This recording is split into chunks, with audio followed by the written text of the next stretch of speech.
দীর্ঘ ৩৫ বছরের বৈরিতা ভুলে শান্তি চুক্তি করল প্রতিবেশী দুই দেশ আর্মেনিয়া ও আজারবাইজান।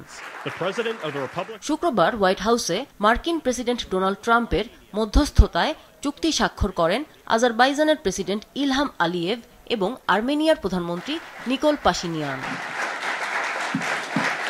একে ঐতিহাসিক হিসেবে আখ্যা দিয়ে ট্রাম্প বলেন, ৩৫ বছর লড়াইয়ের পর তারা এখন বন্ধু এবং বন্ধু হয়েই থাকবে।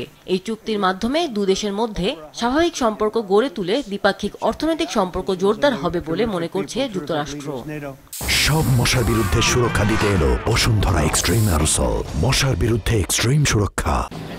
চুক্তির অংশ হিসেবে আজারবাইজানকে নাখচিভান অঞ্চলে সরাসরি প্রবেশাধিকার এবং সেটি আর্মেনিয়ার সার্বভৌমত্ব অক্ষুণ্ণ রেখেই Trump route for international peace and prosperity নামে একটি বিশেষ ট্রানজিট করিডোর চালু হওয়ার কথা বলা হয়েছে। এর মাধ্যমে জ্বালানি ও অন্যান্য সম্পদ রপ্তানিতে সহায়ক হবে বলে মনে করছে ট্রাম্প প্রশাসন। ট্রাম্প আরও জানান, দুই দেশের সঙ্গেই জ্বালানি, বাণিজ্য ও প্রযুক্তি খাতে আলাদা চুক্তি করেছে যুক্তরাষ্ট্র। এর মধ্যে কৃত্রিম বুদ্ধিমত্তাও রয়েছে।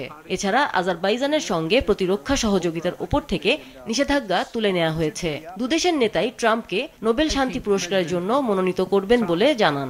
Trump deserved to have Nobel Peace Prize.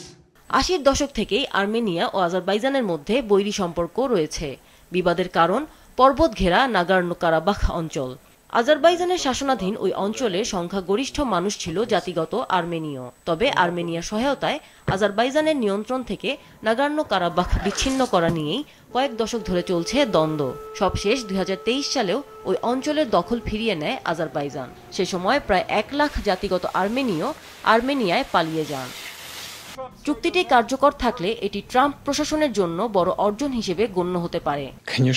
সেক্ষেত্রে অস্বস্তিতে পড়তে পারে মস্কো, কারণ তাদের কাছে এটি ক্রেমলিনের প্রভাব বলয়ের অংশ।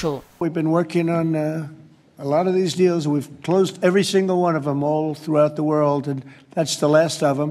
দ্বিতীয় মেয়াদের শুরুর দিকেই বৈশ্বিক শান্তির দূত হিসেবে নিজেকে তুলে ধরার চেষ্টা করছেন ট্রাম্প। হোয়াইট হাউসের দাবি, তার মধ্যস্থতায় এরই মধ্যে কম্বোডিয়া, থাইল্যান্ড যুদ্ধবিরতি, রুয়ান্ডা, কঙ্গো এবং পাকিস্তান ভারতের মধ্যে শান্তি চুক্তি সম্পন্ন হয়েছে।